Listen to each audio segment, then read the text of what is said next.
लेकिन एक क्षण में फिर मूर्छित हो गए। दूसरी दवा भी फेल हो गई। तब नारद जी ने तीसरी दवा का प्रयोग किया। वेद वेदांत घोषैश्च गीता पाठै मुहुर्मुहु। मुहुर्मुहु माने बार बार गीता का पाठ किया। अब आप शब्दों पर विचार करें कि जो काम वेद नहीं कर पाया, वेदांत माने उपनिषद, जो काम उपनिषद नहीं कर पाए, जो काम गीता नहीं कर पाई, ज्ञान और वैराग्य के कान में नारद जैसे महात्मा वेद का पाठ किए, उपनिषद का पाठ किए, गीता का पाठ किए, लेकिन ज्ञान और वैराग्य नहीं जागे। अब नारद जी के स्टोर की सारी दवा समाप्त हो गई। थक हार करके नारद जी कहाँ पहुंचे? बद्री नारायण में, जहां पर नारद के 4 भाई पहले से विद्यमान है। उनका नाम क्या है? सनक, सनंदन, सनातन और सनत कुमार। यह नारद के बड़े भैया। पूर्वे सामपि पूर्वज, जो हमारे पूर्वजों के भी पूर्वज हैं। जब सृष्टि के विस्तार की कथा बताई जाएगी तो सबसे पहले सृष्टि विस्तार में सनकादि ऋषियों का ही आगमन हुआ। तो नारद जी को आता हुआ देखा तो सनकादि ऋषियों ने 4 प्रश्न किए। कहा कथम ब्रह्मन दीन मुख। कहा है महाराज आपका मुख दीन क्यों है? कुतश्चिंता तुरो भवान। आप चिंतातुर क्यों हैं? क्योंकि संत के जीवन में चिंता नहीं होनी चाहिए, संत के जीवन में चिंतन होना चाहिए। और जब संत का रूप धारण करके लोग धन के पीछे, परिवार के पीछे, मान प्रतिष्ठा के पीछे, यश वैभव के पीछे भागने लगेंगे तो ऐसे संत से समाज की हानि होने लगती है। संत के जीवन की महिमा का गुणगान करते हुए गोस्वामी जी ने 2 चौपाई मानस में लिखा। का संत हृदय नवनीत समाना। का संत का हृदय कैसा होना चाहिए? का मक्खन की तरह। लेकिन यह गोस्वामी जी ने कहा, इसको मैं नहीं कह रहा, इसको अन्य कवियों ने कहा है कि संत का चरित्र मक्खन की तरह होना चाहिए, लेकिन उनको उपमा देनी नहीं आई। का संत हृदय नवनीत समान। कहा कभी न पर कहीं न जाना। का निज परिताप द्रवई नवनीता। अपर दुख द्रवई संत सुपुनीता। जो अपने दुख से दुखी हो वह संत नहीं हो सकता। जिसके जीवन में कल्याण की भावना हो, परोपकार की भावना हो, परहित बस जिनके मन माही। बिन कह जग दुर्लभ कछु नाही। का जिसके मन में परोपकार परहित है उसको संसार में कोई भी वस्तु दुर्लभ नहीं है। तो नारद जी को सनकादि ऋषियों ने देखा। का कथम ब्रह्मन दीन मुख। का आपके मुख पर हवाइयां क्यों उड़ रही है, दीनता क्यों है? कुतश्चिंता तुरो भवान। आप चिंतातुर क्यों हैं? कथम ब्रह्मन दीन मुख कुतश्चिंता तुरो भवान। त्वरितः गम्यते कुत्र आप बड़ी उतावली में आप चले जा रहे हैं, त्वरित माने जल्दबाजी में। का संत की चाल मतवाली होनी चाहिए, का जैसे भगवान की चाल हो, जैसे परमात्मा चलता है वैसे ही संत को चलना चाहिए। का परमात्मा कैसे चलता है, तो राम की चाल को गोस्वामी जी ने लिखा कि सहज ही चले सकल जग स्वामी, सहज ही चले सकल जग स्वामी, सहज ही चले सकल जग स्वामी, सहज ही चले सकल जग स्वामी, सहज ही चले सहज ही चले सकल जग स्वामी, मन हो मत गज जलगामी, मन हो मत गज जलगामी, मन हो मत गज जलगामी। सत्य की जो चाल होती है वह हाथी की तरह मतवाली होती है।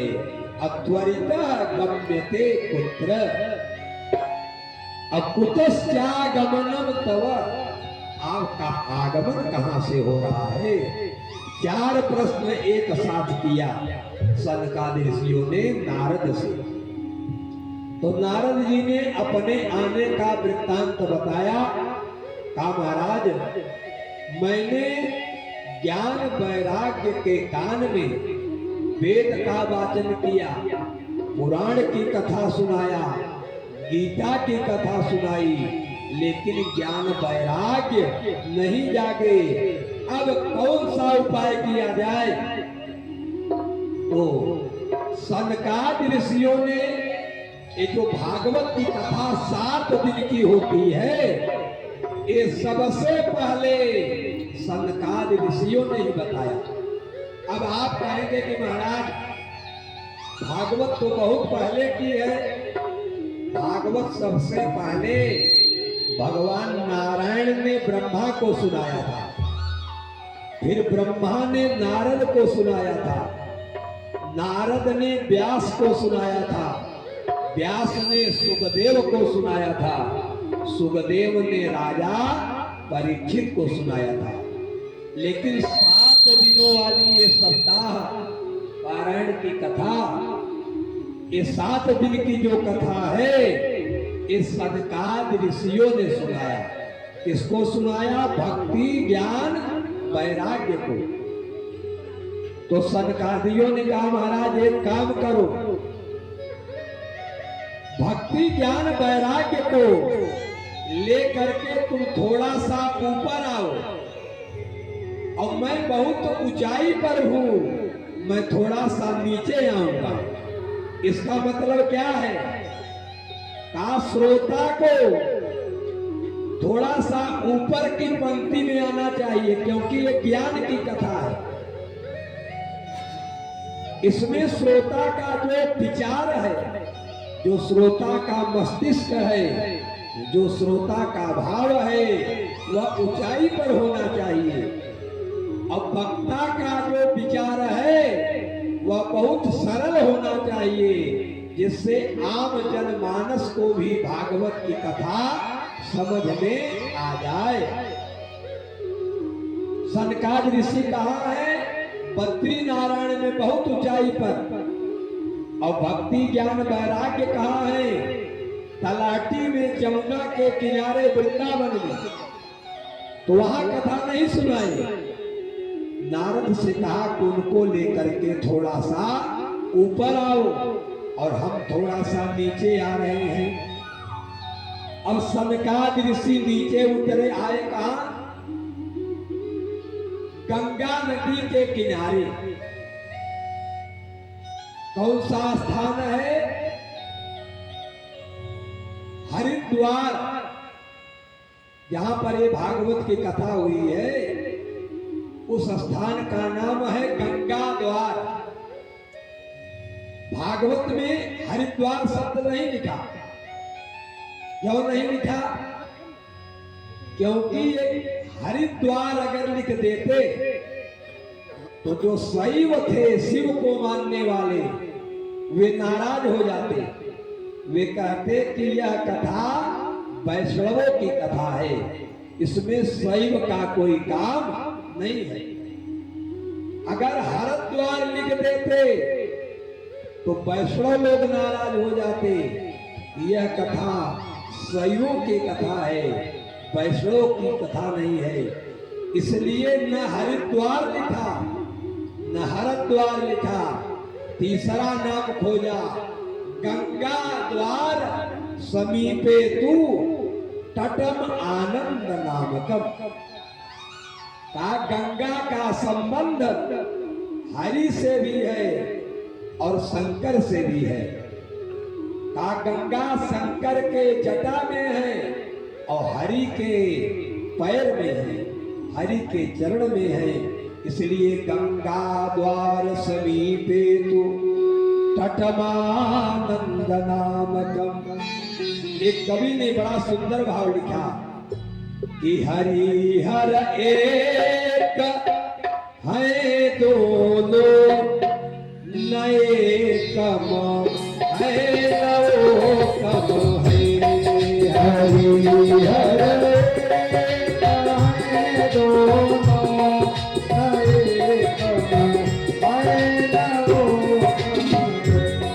हरि हर एक है दोनों, नए कम है नवो कम है। हरि हर एक है दोनों, नए कम है नवो कम है।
विष्णु पद से है विराजे, शीश में शिव के निकलती। विष्णु पद से है विराजे, शीश में शिव के। करे कल्याण लोकों का है कम है नवो कम है। करे कल्याण लोकों का है कम है नवो कम है। हरि हर एक है दोनों, नए कम है नवो कम है। हरि हर एक है दोनों, नए कम है नवो कम। इसलिए न हरिद्वार लिखा न हरिद्वार लिखा, क्योंकि वहीं से केदारनाथ भी जाने का रास्ता है और वहीं से बद्रीनाथ भी जाने का रास्ता है। तो जहां से बद्रीनाथ जाया जाता है उसी को हरिद्वार कहते हैं, हरि का द्वार। और जहां से केदारनाथ जाया जाता है उसी को हरिद्वार कहते हैं, शिव का द्वार। लेकिन व्यास जी ने कितना संभाल करके लिखा, न हरिद्वार लिखा न हरिद्वार लिखा, गंगा द्वार समीपे तू तटम आनंद नामकम, आनंद नाम के तट पर गंगा द्वार पर इस भागवत की कथा का रसपान कराया। और ज्यों ही 7 दिन कथा का पान किया ज्ञान और वैराग्य ने, तो परिणाम क्या निकला कथा का?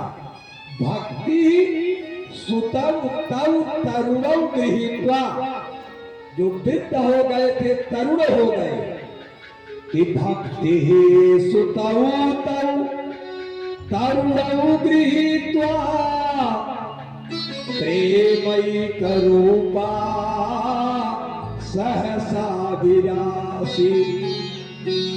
और श्री कृष्ण गोविंद हरे मुरारे नाथेति नामा निमुहुर बदन्ति।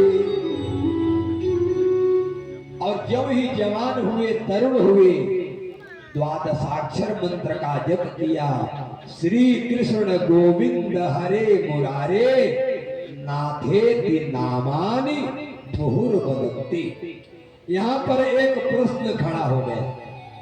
लोगों ने कहा महाराज अभी आपने कहा कि वेद का पान कराया नहीं जागे, तो क्या ये भागवत की कथा है क्या?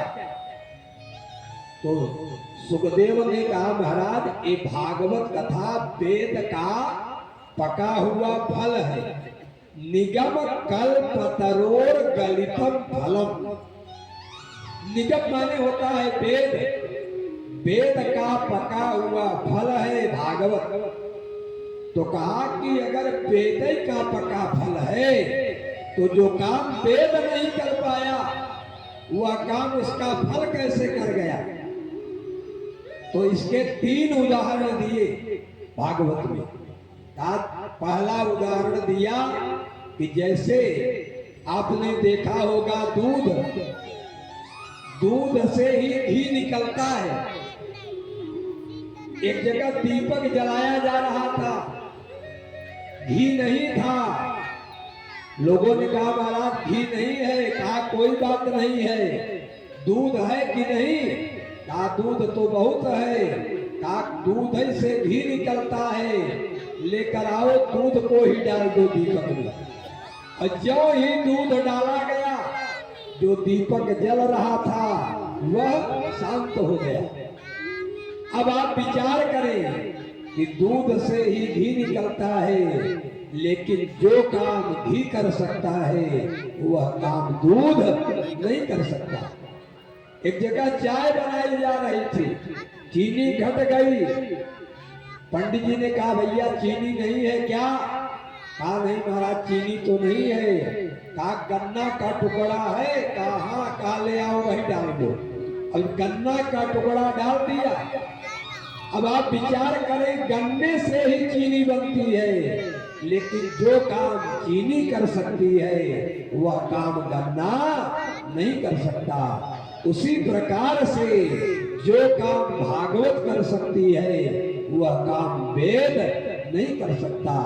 जबकि वेद का पका हुआ फल है भागवत की कथा। और यह मीठा इसलिए है कि इसमें सुखदेव भगवान ने अपने चोंच से अमृत का द्रव, अमृत का रस भर दिया है। सुख मुखात अमृत द्रव संयुतम। इसमें सुखदेव ने अमृत द्रव भर दिया है। और आम आपने खाया होगा, जिस आम में सुग्गा चोंच मार देता है, जिसको कटौली देसी भाषा में कहते हैं, वह सारे आमों से मीठा होता है। इसमें सुखदेव भगवान ने अपने चोंच से अमृत का द्रव भर दिया है। का इसको महाराज कब तक पिया जाए? का इसको खा लिया जाए? फल है। का नहीं खाने वाली कथा नहीं है।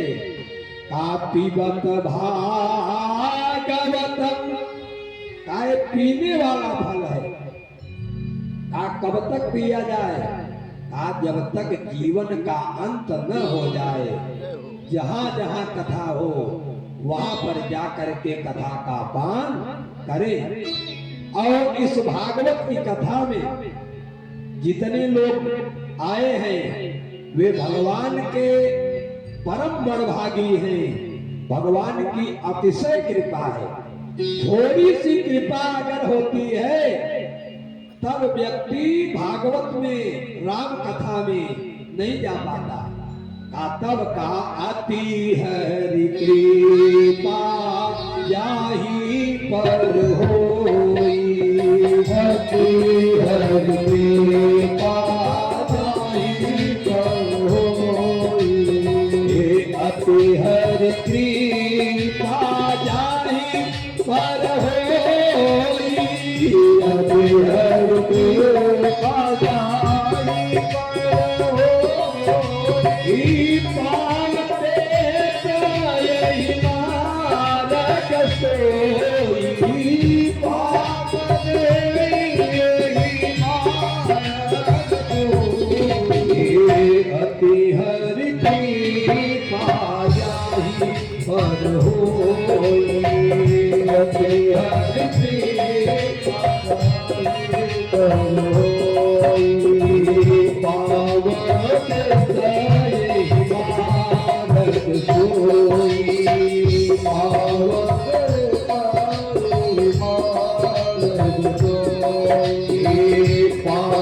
पावते जाहि नारक सोई, पावते जाहि नारक सोई,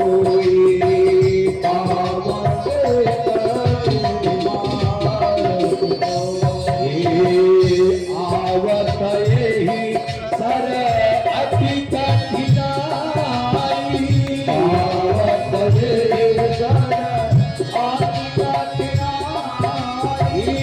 राम कृपा बिनुआई न जाई, राम कृपा बिनुआई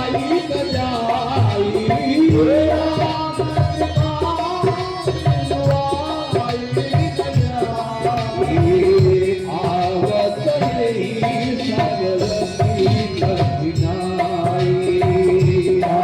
आवत एहि सर अति कठिनाई, राम कृपा बिनुआई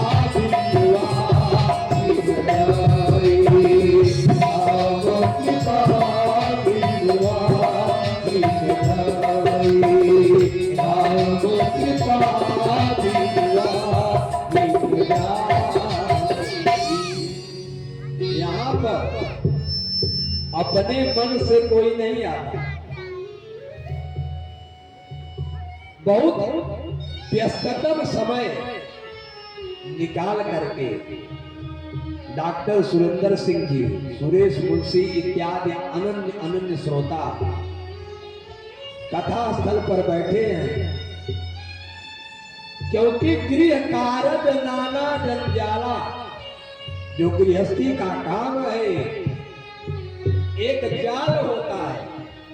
जाल से तो आदमी प्रयास करे तो निकल सकता है, लेकिन जंजाल उसको कहते हैं जिससे निकलना मुश्किल हो जाए, उसको घर का काम कहते हैं।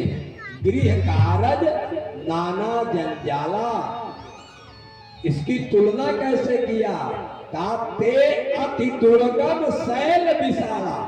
विशाल पर्वत पर चढ़ना तो बड़ा सरल है, लेकिन गृहस्थी के काम को छोड़ करके कथा में आना बहुत कठिन है। अति हरि कृपा जाहि पर हुई, जिस पर भगवान की अति कृपा होती है तब वह भागवत की कथा में काम देत यही मार्ग सोई, तब पैर रख पाता है। ऐसी कथा में हम आप प्रवेश कर रहे हैं। भी भक्ति ज्ञान वैराग्य जागृत हुए तो नारद जी ने पूछा, नारद जी से, नारद जी ने सनकादि ऋषियों से पूछा, महाराज इस भागवत की कथा का पान करके ज्ञान वैराग्य जागृत हो गए, भक्ति के जीवन का दुख दूर हो गया। यहाँ पर एक बात बताना चाहता हूं। लोग कहते हैं कि महाराज जीवन में ज्ञान वैराग्य भले न हो, लेकिन अगर भक्ति है तो काम चल जाएगा। तो यहाँ पर भागवत की कथा ने बताया कि जीवन में भक्ति तो जवान थी, लेकिन ज्ञान वैराग्य बूढ़े थे, तो भक्ति को भी दुख था। इसलिए अगर जीवन में ज्ञान और वैराग्य नहीं है तो भक्ति रहेगी भी तो वह भक्ति दुखी रहेगी। इसलिए ज्ञान का होना, वैराग्य का होना दोनों आवश्यक है। का ये क्या है?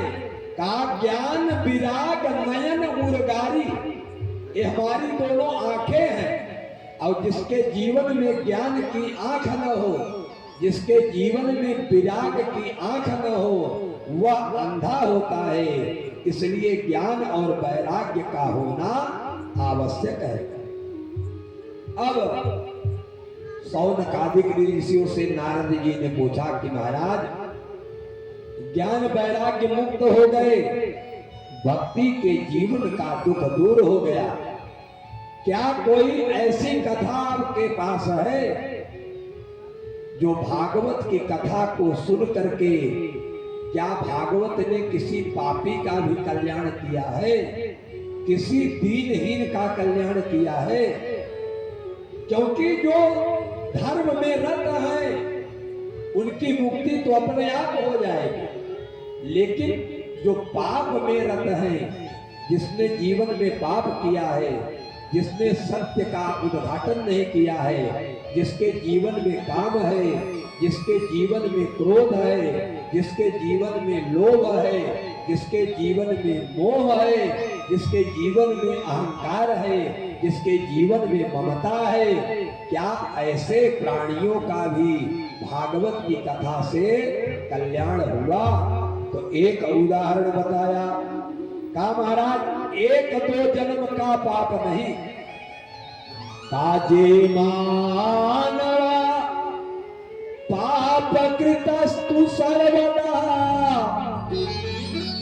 जो मानव जीवन भर पाप ही पाप करते रहे, कभी पुण्य न किया हो, सदा दुराचार रता बीमार गगा, सदा दुराचार में रत हो, कभी सही रास्ते पर न चला हो, क्रोधाग्नि दग्धा, जो क्रोध की अग्नि से जल रहा हो, कुटिलाश्च कामिनः, कुटिल हो, कामी हो, ऐसा व्यक्ति भी सप्ताह यज्ञेन कलौ पुनन्तिते, कलयुग में 7 दिन तक सप्ताह की यज्ञ की कथा को सुन करके पवित्र हो जाता है। तो कहा कोई उदाहरण? तो एक उदाहरण बताया कि प्राचीन काल में तुंगभद्रा नदी के किनारे एक आत्मदेव नाम के ब्राह्मण रहते थे। उनकी पत्नी का नाम था धुंधुली।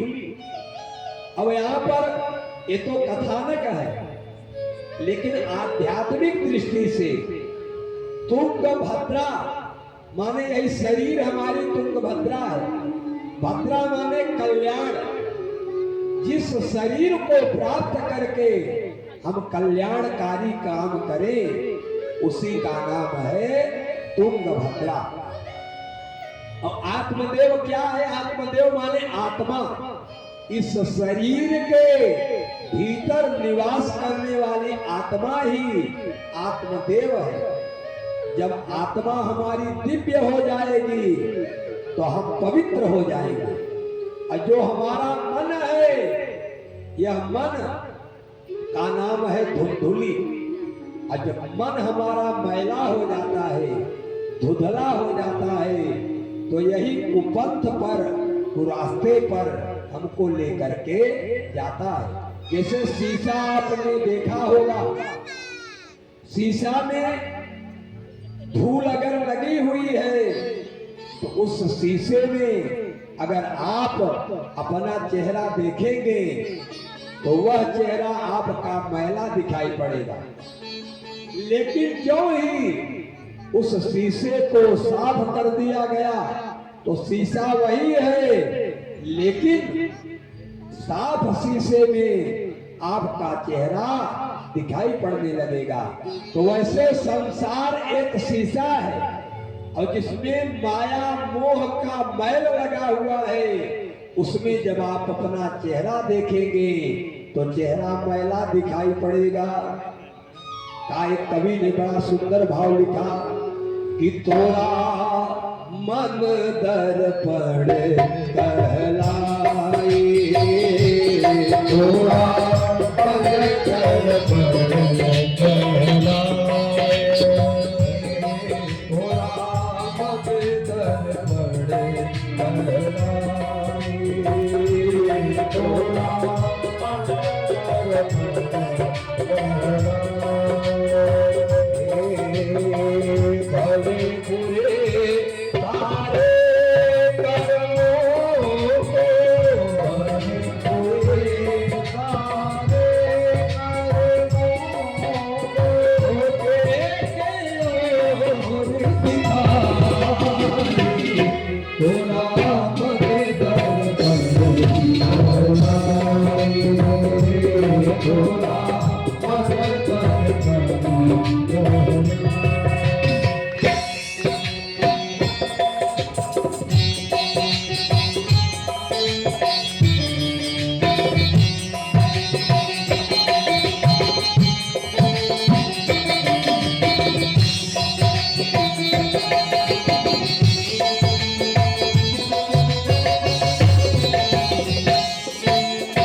ईश्वर मन से बड़ा मन ही देवता मन ही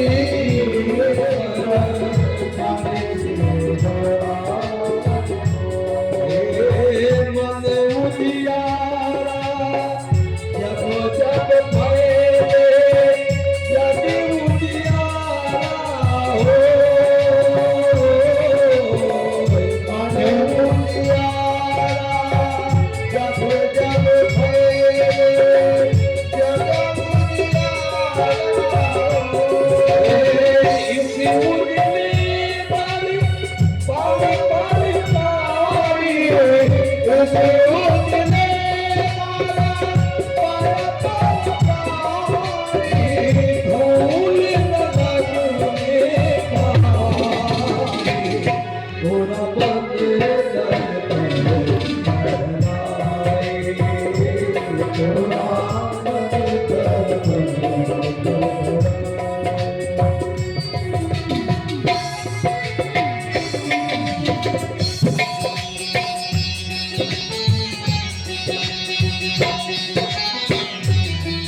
एक दर्पण है।